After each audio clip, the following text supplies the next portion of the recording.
जाऊंगी लवाही मगर दरबार जी।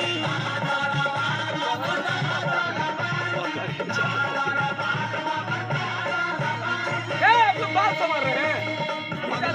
चलेंगे मिलके दोनों तीसरी बार जी, दोनों तीसरी बार जी, नागपुर डंडई कांडी तुर्की नगर रमना मेराल मझिया सब जगह जाऊंगी लवाही मगर दरबार जी। चलेंगे मिलके दोनों तीसरी बार जी।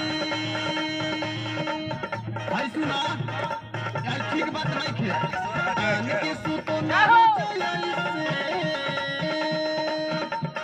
तान के सुतो ना रोजा ऐसे हाथ झूम के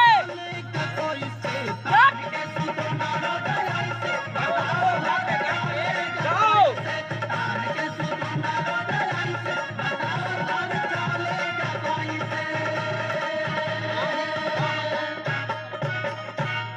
बैठा आवत पीछे से हम